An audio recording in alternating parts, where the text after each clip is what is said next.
Hey everyone, good afternoon. I'm Susan Kaufman. I'm here for Attitude Magazine's weekly ADHD Experts broadcast. Today we'll be talking with Dr. Theresa Regan about adult autism.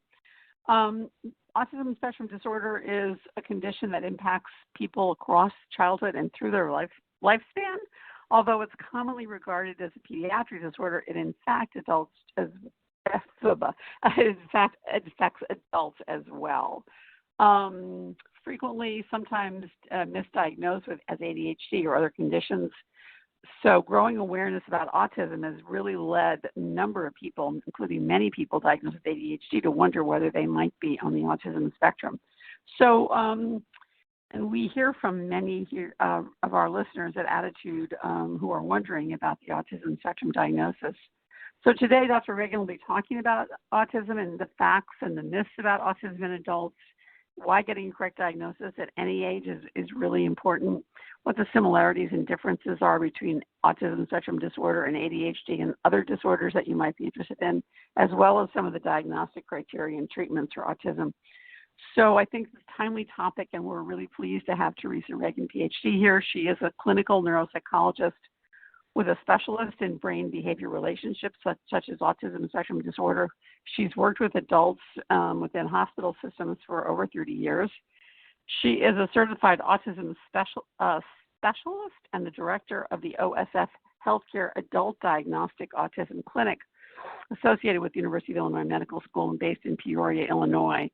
She is one of the rare neuropsychologists specializing in adult diagnostic of autism specifically, and the author of Understanding Autism in Adults and Aging Adults, as well as Understanding Autistic Behaviors, Improving Health, Independence, and Well-Being. So I refer you to her books, which I think you'll find helpful. Dr. Regan, thank you so much for joining us today. Thanks. I'm really glad to be here. Yep, and thanks to... Go ahead. No, sorry. I just wanted to say that, as always with our broadcast, Dr. Regan will present her slides, and then we'll take as many questions as time permits. And before she starts, we'd just like to ask you to complete a brief poll. Specifically, what is your primary reason for joining today's webinar on autism? Is it for yourself? Are you seeking, or do you have an autism diagnosis? Is it for a loved one who might be seeking or have an autism diagnosis, or is it for your clients? While you're taking the poll, let me just take you through a few just elements of the webinar screen that you have before you. You'll be entering your questions in the Ask a Question section. Enter them at any time. We're looking forward to your questions. You can download the slides now if you click the Download Webinar Slides in the Event Resources section of the screen.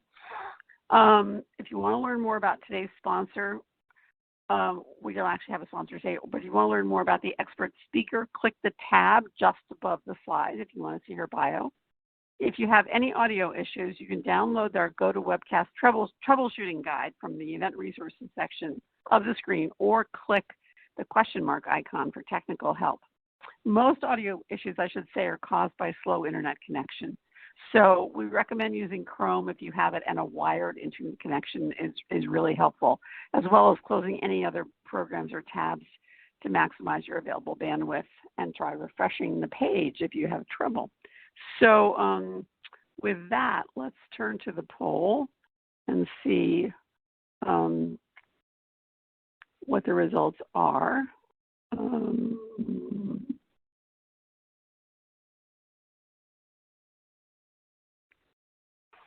Because we don't have the results yet.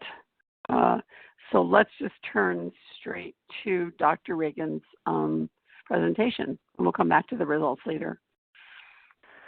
Okay, sounds good. Welcome everybody who's joining us live and anyone who's listening at a later date. We are going to talk about autism in the adult and why getting a diagnosis can be complex and kind of confusing. And I always like to start off with a discussion about the myths about autism, and there are so many that we're just going to start with 5, but I feel like it gives us a good framework for talking about the topic and moving on to our other points of interest. So the first, as Susan said, is that the myth that autism is a childhood condition. So autism is a neurologic condition. It is based on how the brain is wired and the pathways and what they're doing. And it is a condition whose characteristics are first seen in childhood in the developmental period, but it is a lifespan condition.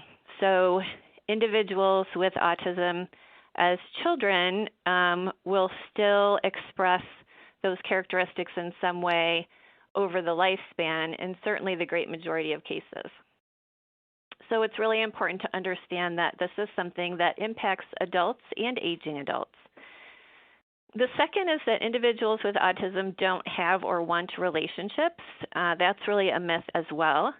What does seem to be the case is that individuals in the spectrum often have fewer relationships that are reciprocal.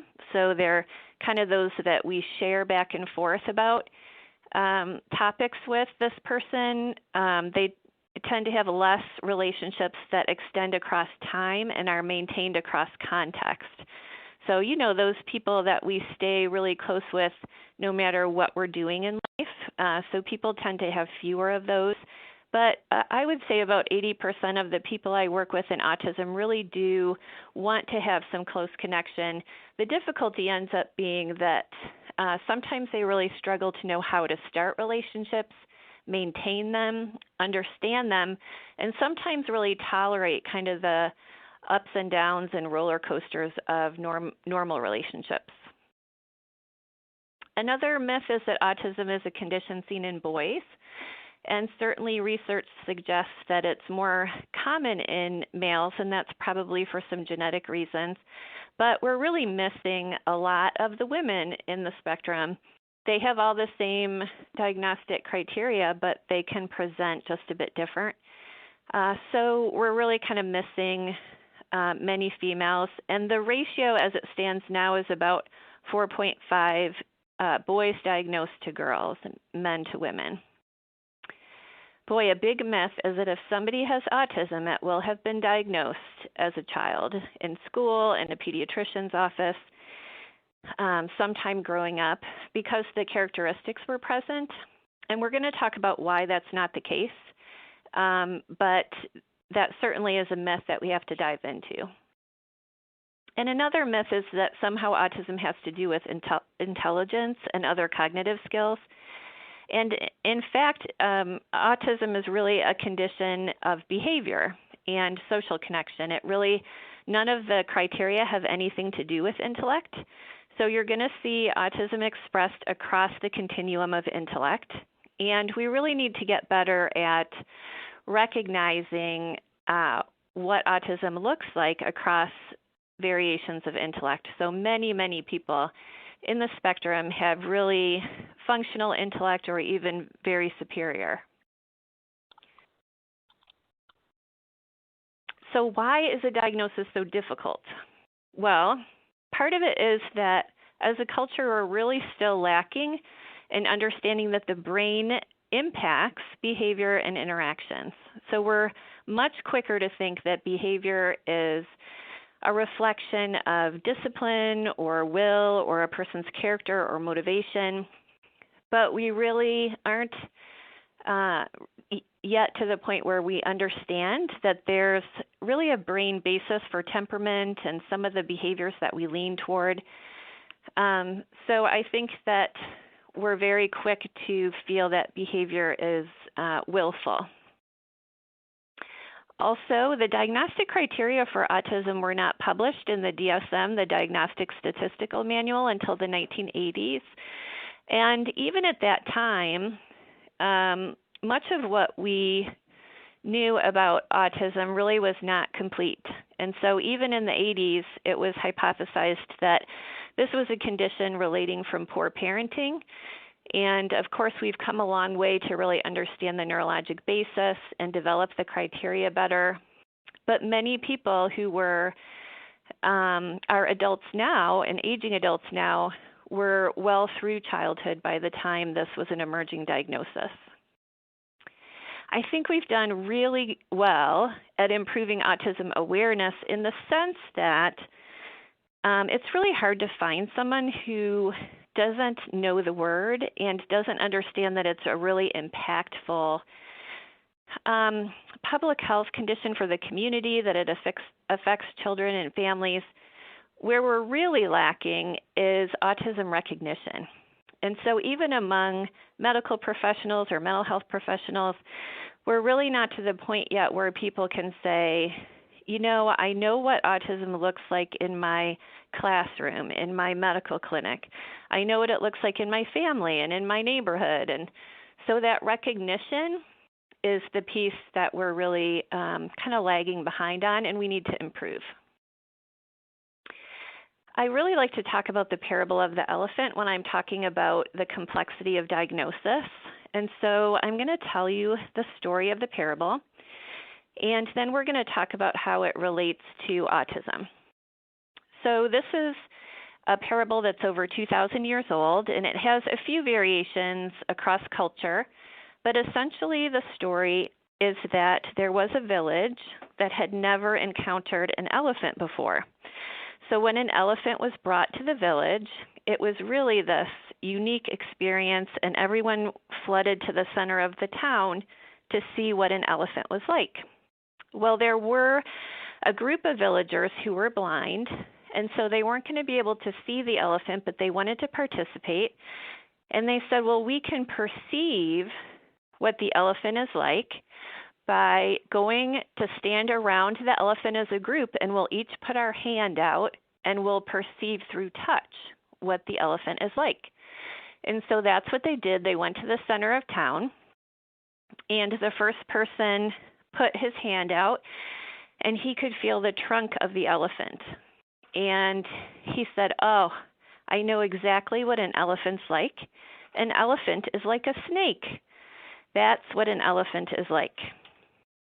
And then the next person put her hand out and felt the ear and said, a snake, an elephant is nothing like a snake. It's broad and thin and willowy. An elephant is exactly like a fan.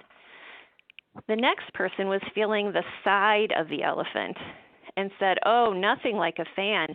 I have problems reaching the top and the right and the left. It's so broad. An elephant is like a wall.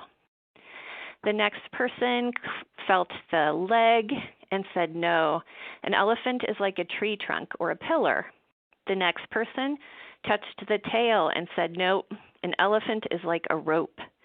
And the next person touched the tusk and said, no, it's hard and long and pointy. It's like a spear. And the lesson is that even though everyone was correct about what was right in front of them, they were really all incorrect because nobody saw the big picture.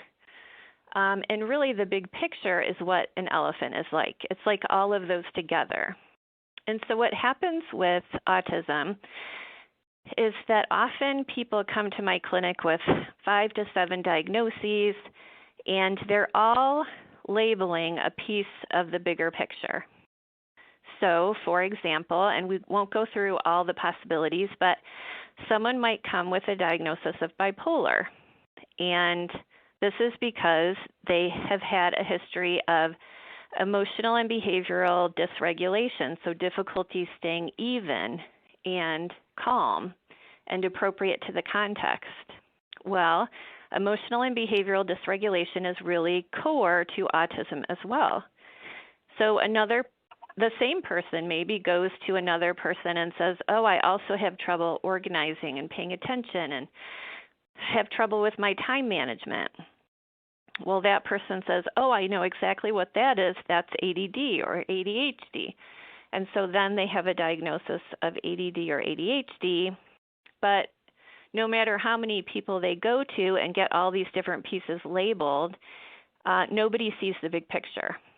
So often I have someone who comes with bipolar, ADD, OCD, social anxiety, personality disorders, eating disorders, really a wide variety of diagnoses, but they're all kind of capturing a little piece without seeing the big picture. So what are the criteria?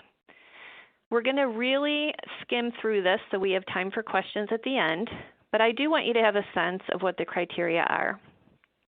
So there are 7 different criteria, and the first 3 that are listed here have to do with social communication and relationships. And all of these 3 must be present for a diagnosis. Social reciprocity has to do with the back and forth of social communication. So it's the ability to share thoughts and feelings and then to listen to what's important to the other person and really be aware of what's important to them.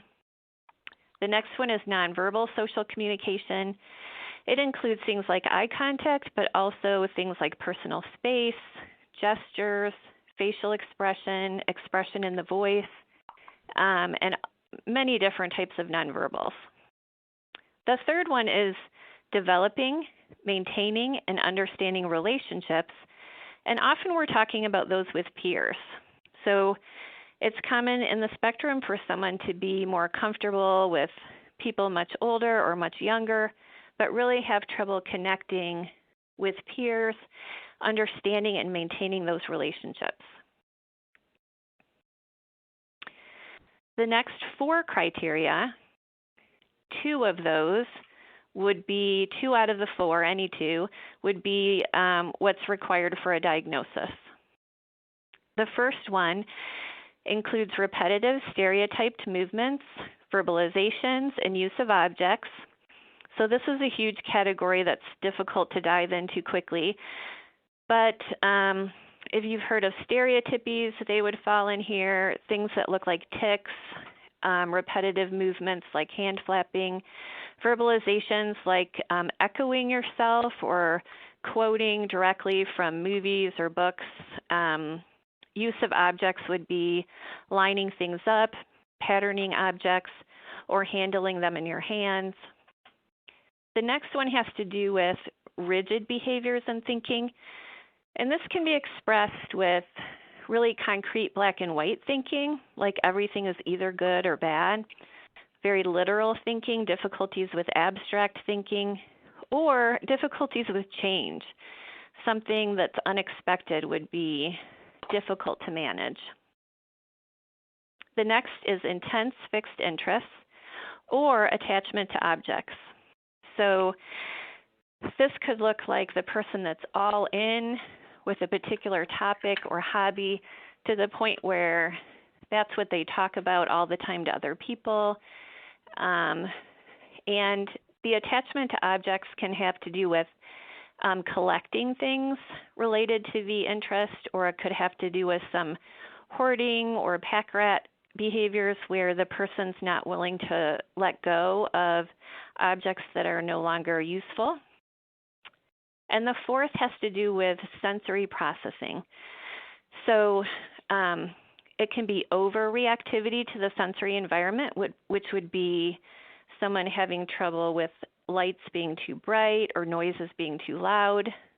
Underreactivity, which would be the person that breaks their collarbone and doesn't really realize it's broken because there's not much pain. Or fixation on sensory aspects of the environment. So that would be a person that is really fascinated by watching water flow or a fan turn. So that would be just an unusual fixation on the sensory aspect. So let's move to the topic of ADD, ADHD versus ASD or autism spectrum. So both conditions really involve a lot of executive function deficit. So they're both conditions where the center and the front part of the brain are really impacting the symptoms and presentation. And I really never see an ASD individual without significant executive function difficulty. So one of the questions that we'll have to figure out as a community of researchers and clinicians and teachers and so forth is, you know, if ASD is a big picture diagnosis, the elephant in the example, is ADD kind of labeling one part of the big picture separately, like saying the tail is like a rope? And I don't think we've quite figured that out. The DSM as it stands says that both conditions can be diagnosed. So if somebody has ASD and they also meet criteria for ADD, which is common, that they can have both diagnoses. I think the advantage of having both is sometimes that people helping the individual might understand how to help someone with ADD a little easier than they would know what to do for ASD. There are downsides, though. If stimulant medication are used in ASD, it is less effective, and sometimes it's just problematic. So sometimes patients will respond with increased anxiety, skin picking tics. They can get kind of that obsessive manic restless spike. And many people with ASD already have some restricted eating patterns, so to have appetite decrease for some people could be problematic. So it's not a good or bad, it's just a little complex. I would say about 20% of the people that I work with do seem to benefit from their ADD medication, but about 80% either don't feel benefit or feel uncomfortable.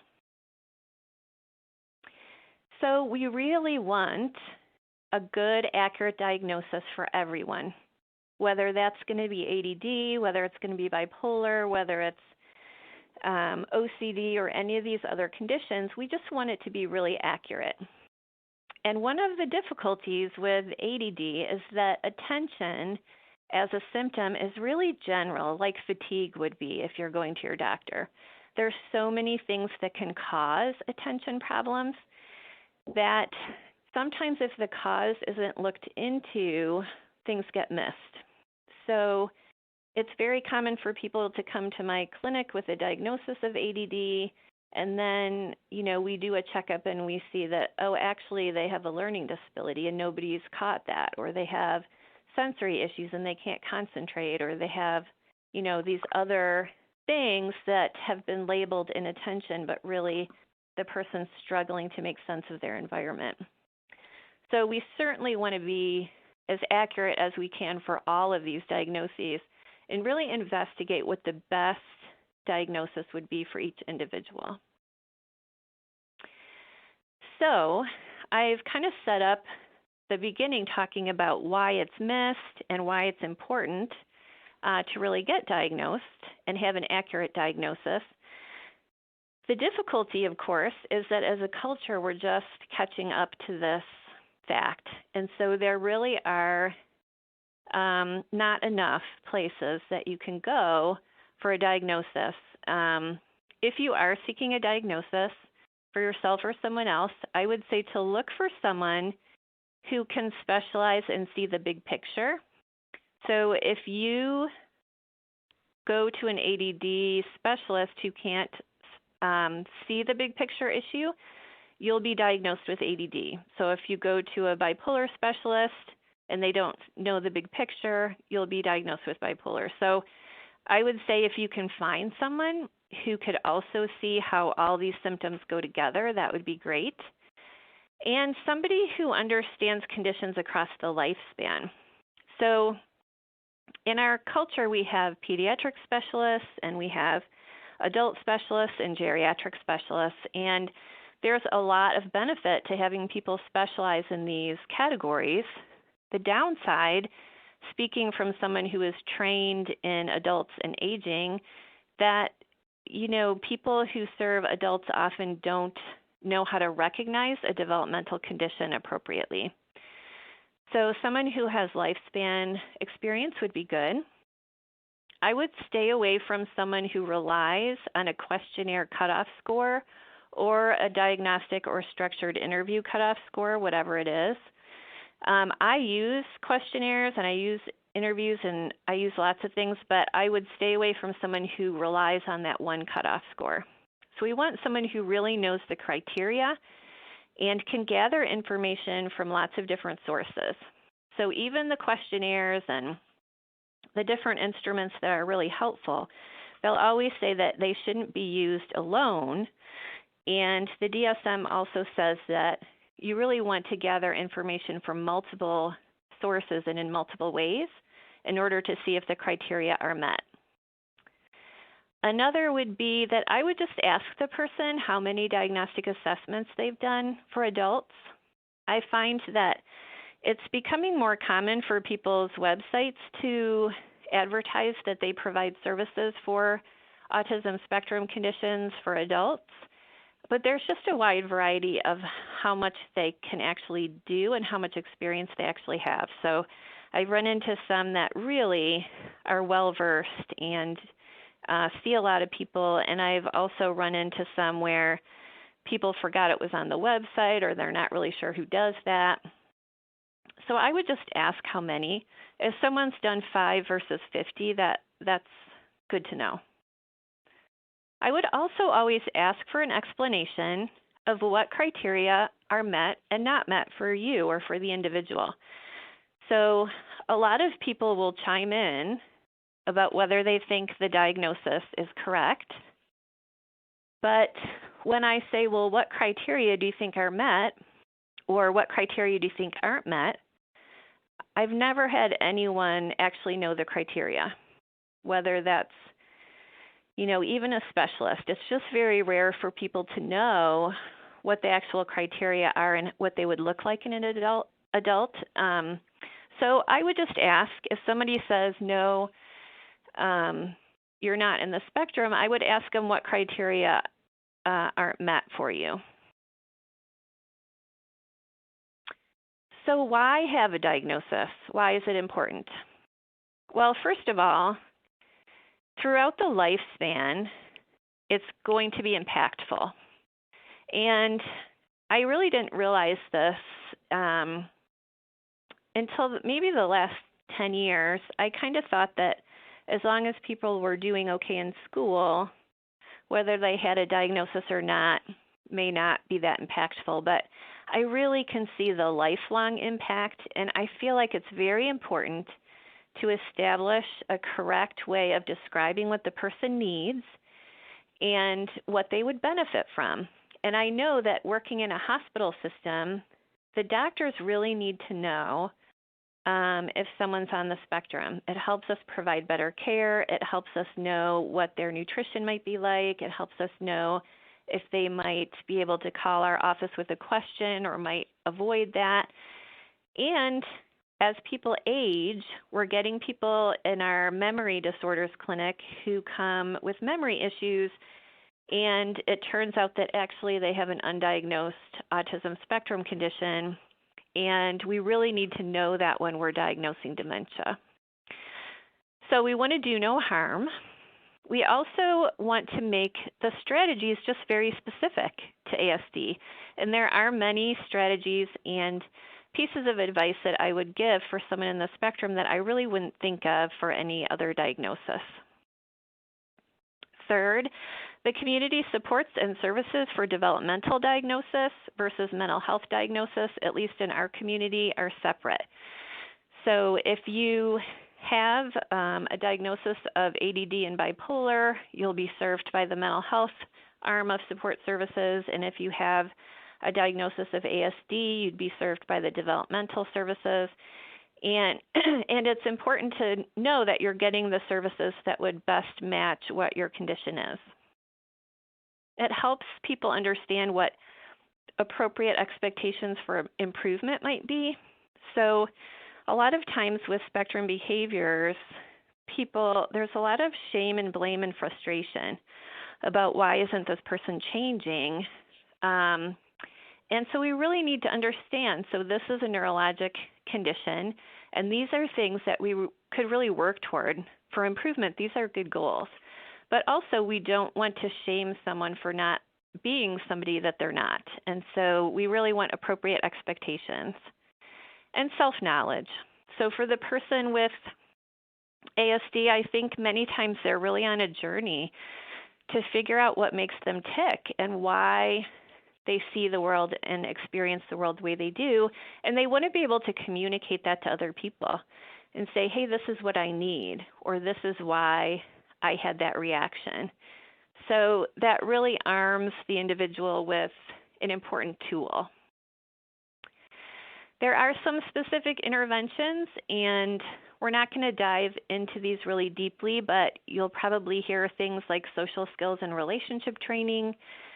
Behavioral strategies will be really based on what behaviors are present, but they're going to be informed by neurologic techniques and things you would do for neurologic behaviors.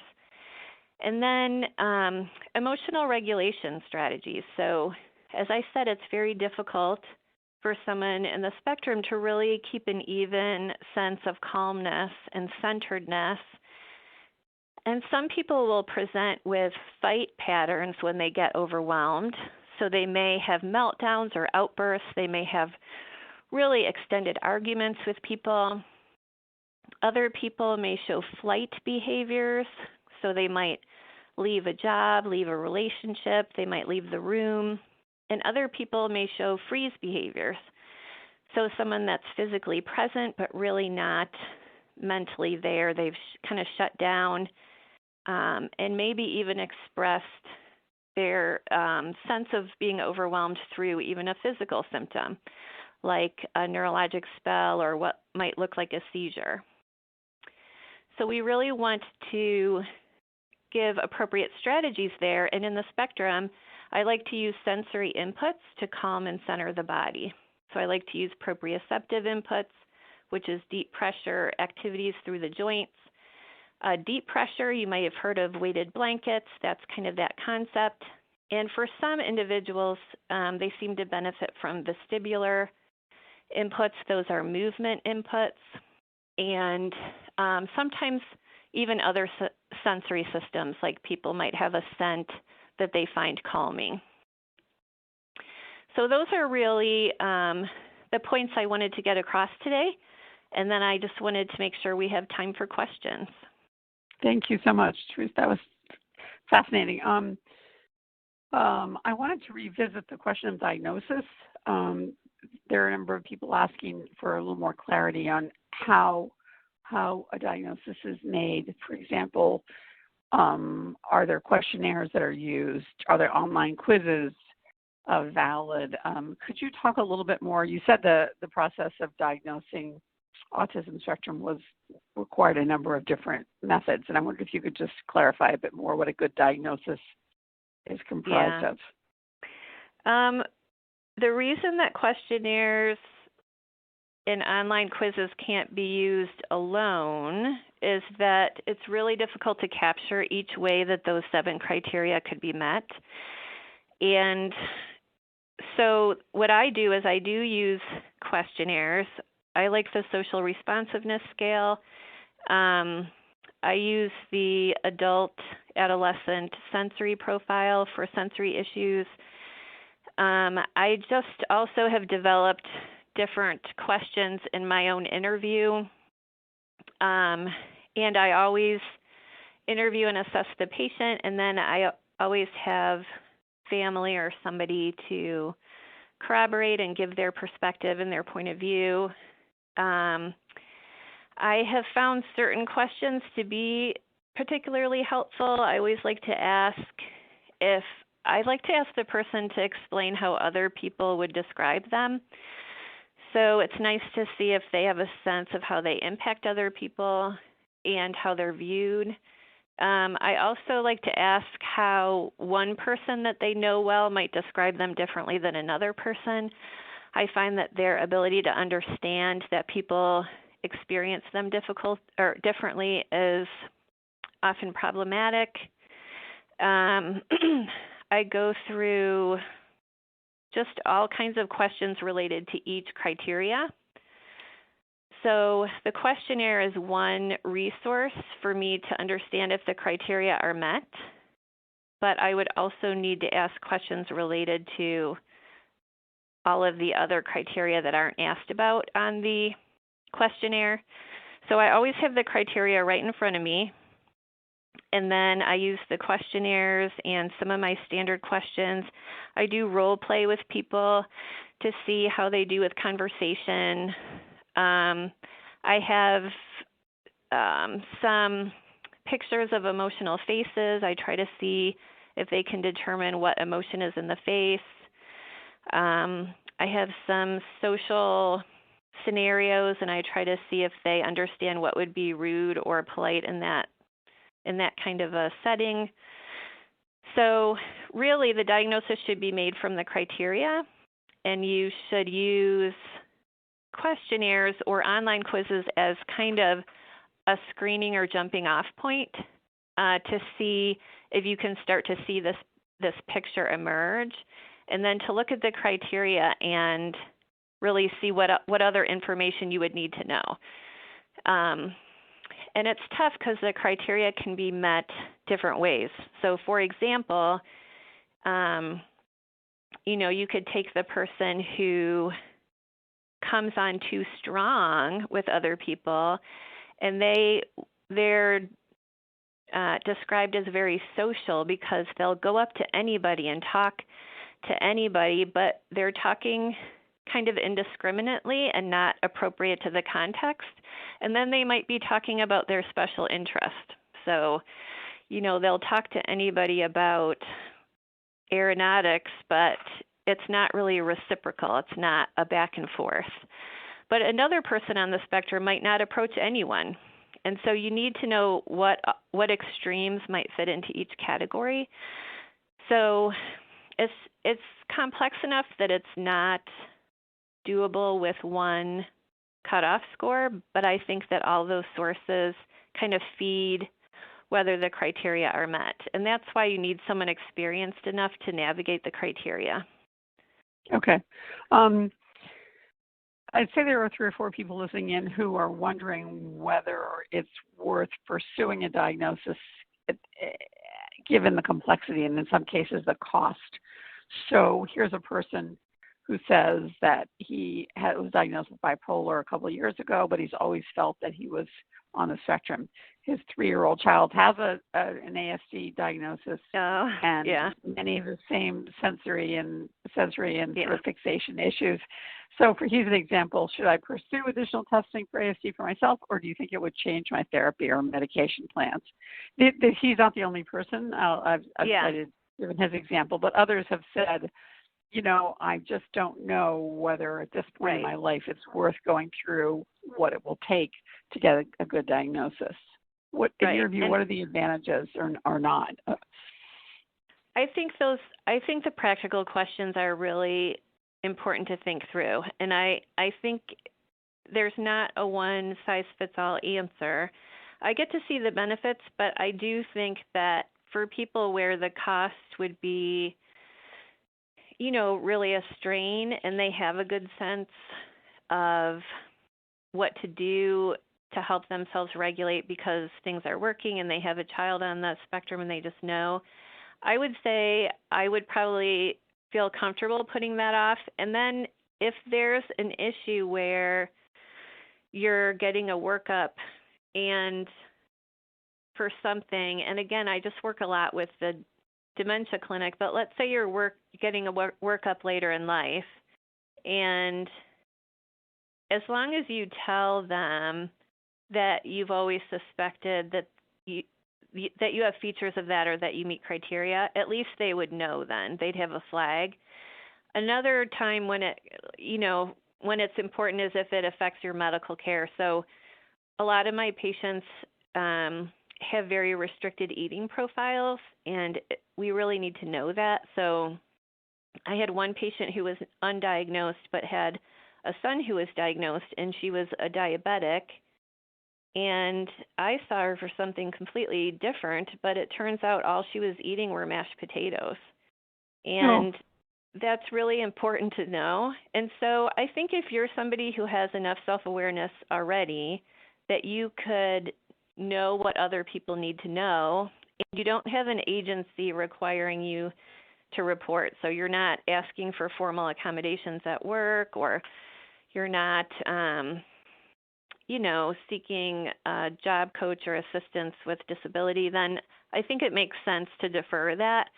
But I would just make sure that you're trying to think through who might need to know that and then communicate it. And then if it becomes really important later, you could pursue it later. Right. Speaking of cost, I mean, in your experience, does insurance cover adult ASD testing? And do you have a sense of what the cost might be? There's a lot of variability with that, but yeah, the people that come to our clinic are people whose insurances will support that, and so I think it's not something that's off the table, but the difficulty is finding someone experienced enough to do it, risking that you'd go in to get assessed and the person's not that experienced and doesn't really see it. And maybe there's a portion that you would have to pay, or you would have to pay it all. So I think all those things are really important, that everybody thinks about their life. But what I would say is just if you could have enough self-awareness where you could kind of express some of that to someone if they might need to know. Okay. Yeah, it seems that there one of the listeners in is saying that their HMO refused an autism assessment, stating that we won't give you an assessment because it wouldn't change your treatment plan. This is a person who's being treated for ADHD medication. So that may be something that comes up with insurance, companies. I mean, it should change the treatment plan, but I do think insurances aren't as savvy about the differences that it would make. Right. But yeah. Okay. One question that comes up fairly frequently, and I know that DSM no longer recognizes it, is Asperger's. What is it that we used to call Asperger's, and how do we see, I guess, high functioning ASD today? That's a big question. So, and in the United States, we're not using that term. In other countries, they may still be using it in certain places. I think it's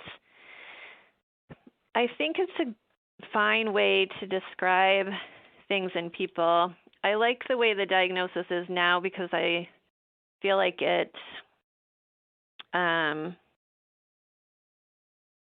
one of the problems, again, this is just a complex topic, but one of the problems with the concept of high-functioning autism, I don't like that word because we confuse, high-functioning only relates in most people's mind to intellect and cognition.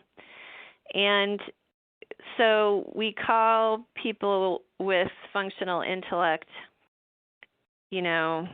high-functioning or Asperger's, but intellect is not part of autism. So I have people who are brilliant and yet really aren't functional. They're living in their parents' basement and they're not working, and their life is just very small. And so, that person would be called high functioning. I think there's lots of good resources with that term on it. Asperger's, I think if people like books about that topic and you feel like it fits you well, that in the United States we just cut down on the number of terms that were fitting into the spectrum.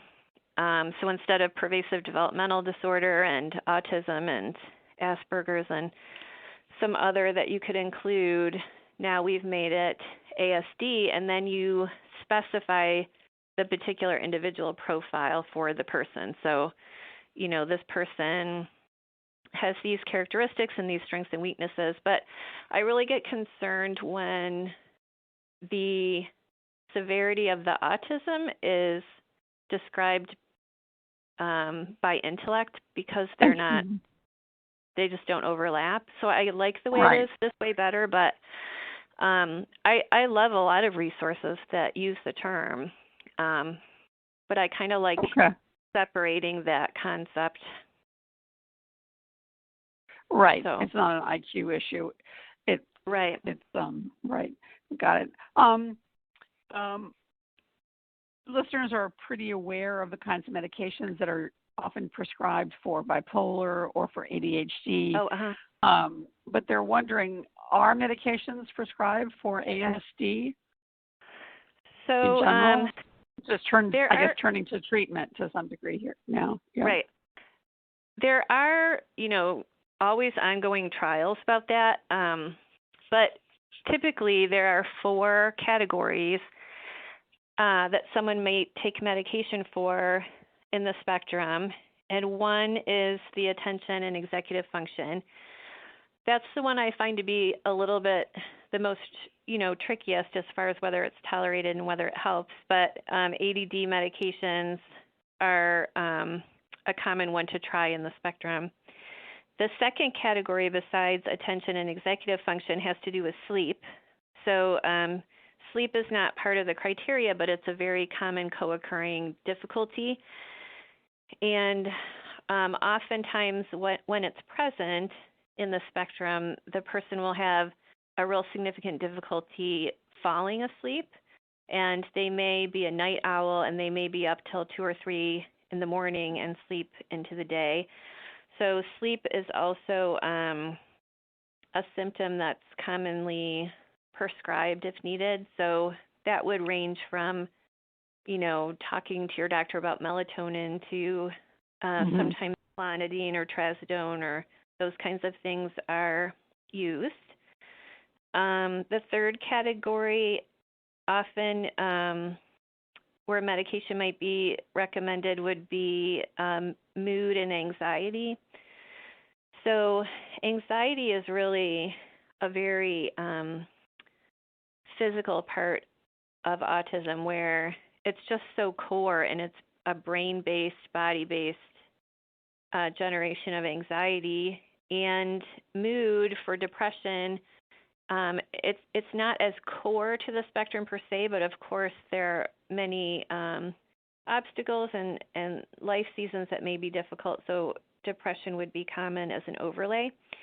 So SSRIs in those kinds of medications, so things like Zoloft or Prozac or different things recommended by a doctor might be prescribed, and then hopefully it would be one piece of kind of helping to tone down those difficulties. And the fourth area that medication can be prescribed for is outbursts. So if somebody has a more explosive presentation, or then sometimes antipsychotics or different things could be used. And again, that's a generalization, but the other thing is that we're finding that and the statistics vary a little bit, but about 10 to 12% or maybe a little more of people in the spectrum will have 1 or 2 psychotic episodes. And so in those cases, antipsychotics would be used as well. Right. Okay. There's a mention here of ABA therapy and a person who believes she would benefit from that. What is ABA therapy? And outside the medication realm, what are the common therapies for the non-medication therapies for autism? There's a big question for you. Yeah. Yeah. Yeah. So there's different. There are different things that could be pursued outside of the spectrum or outside of medication. So ABA therapy is applied behavioral analysis, and it's a therapy that's been found to be helpful, certainly for kids, as far as using reinforcements and thinking about what precipitates the behavior, what behavior do you want to see, and then having a reinforcement kind of situation. So they apply techniques based on those principles of reinforcement to help with different activities. So it could be that the child is reinforced for using words instead of pointing to something, or they're reinforced for a social behavior. I think that there's applications for ABA in adulthood. I think it's a little bit harder to map that out for an adult in the sense that the same type of simple reinforcement may not apply as much, but I've seen it used for people who are needing someone to help them create some discipline and structure in their life and kind of putting in the structure and reinforcement strategy in for them. So that's one kind of therapy. Social skills therapy for adults often would be, sometimes there are social skills groups in communities. Sometimes an individual counselor would do social skills training, and that's often helpful. And it's kind of, I kind of feel like it's teaching an adult to speak a new language, where a lot of progress can be made with social skills, although the individual might still feel like it's difficult to really be fluent in that. But you could certainly do the social skills. And sometimes it's counseling related to other issues like the management of anxiety or marriage issues or relationship issues for the partner to really understand why the person reacts a certain way and for the individual to understand what the partner needs.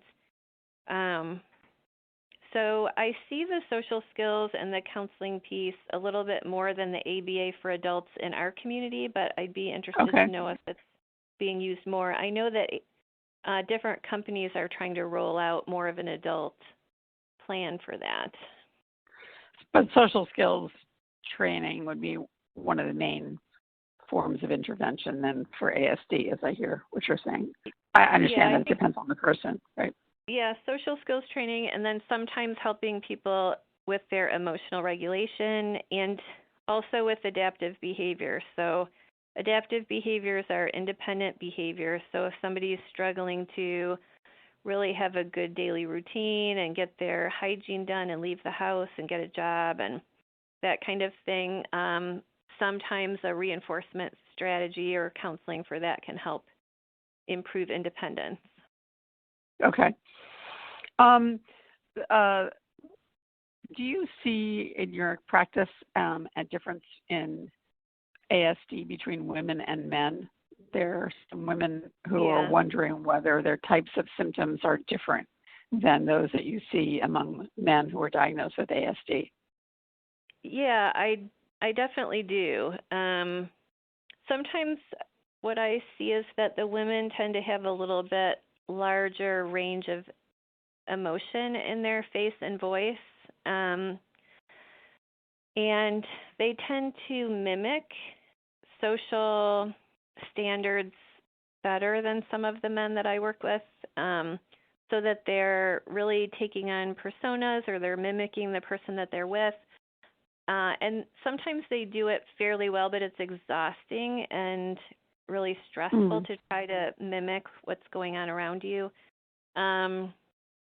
Sometimes I feel like I would say about 50% of my patients, their special interest is a little bit more socially relevant sometimes than some of the men tend to be that I work with. So maybe they'll jump into church work as their special interest, or environmental causes, or and so sometimes it can get missed because of that.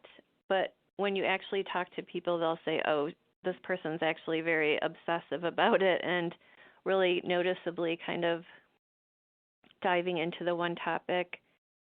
A lot of times, at least for some of the young adult women I work with, they can find the drama of other female peer relationships really overwhelming and not enjoyable. Sometimes they might gravitate more to being friends with guys, or so that could be a piece of things too. And sometimes it presents with an eating disorder. So I think the statistics now are that about 20% or a little bit more of females with anorexia are actually on the spectrum. Really? That's yeah. interesting. So Yeah. it's associated with, eating disorders. Yeah, so sometimes their special interest might be nutrition, and then they become obsessive. And also in the spectrum, people can have really restricted repetitive eating profiles because of the sensory issues or because they really seek repetition. So it can be kind of overlooked because they present with the eating disorder as the most critical thing. So I see that in women more. They also often, have a history of being at risk for trauma in relationships, like being taken advantage of and not realizing what's happening, that kind of thing. Mm-hmm. Interesting. Yeah. An astonishing number of people listening in have posted about their experiences attempting to be diagnosed with great difficulties. Sometimes, refusal, sometimes not being told they were not on the autism spectrum when they feel strongly that they are, and vice versa. And I guess the questions that are being asked relate to both what kind of professional can best diagnose ASD, neurologists, psychologists, psychiatrists, and how to find that person. I'm guessing that you have said that it's a person with a great breadth of experience, probably more important than which type of profession. But do you have any comment on that question? It's just an eternal frustration to find someone because there's such a great need, and as a culture we haven't supported that specialization yet. Really the reason that I'm diving into it is because I was an adult specialist who had a child in the spectrum, and so I kind of had that impetus and that drive to do that. Neurologists in our area typically are not specialists in it. Psychiatry, in my experience, haven't been very well versed in it. We're really just trying to get people educated on what flags they might see where they would send someone for assessment. So I'm not really even confident that they would see the flags. Typically, psychologists should be the best first, but we're really not yet there. If people are really feeling like it's very common, I think, for people to be missed. And so I really feel for that, frustration. I would say if somebody says you're not, I would really ask what criteria aren't met and why. And if they're relying on a cutoff score, I think that's a problem. But then, of course, where else do you go? I mean, our clinic in Illinois, we are having people come from out of state, so I know that it's a very universal kind of challenge to find somebody. I don't think there's a simple answer now, but I hope that we're going to invest in that in the future, Well, I can't thank you enough. This was extremely interesting, and I'm sure we'll be following up based on the number of questions. I wanted to repeat the names of your books so that people could find those. I think they sound like they'd be very helpful. And those are Understanding Autism in Adults and Aging Adults, as well as Understanding Autistic Behaviors, 2 books by Theresa Regan, R-E-G-A-N, Ph.D. And thank everybody for listening in today, and I hope you'll tune in to Attitudes webinars in the future. Thanks so much, Dr. Regan.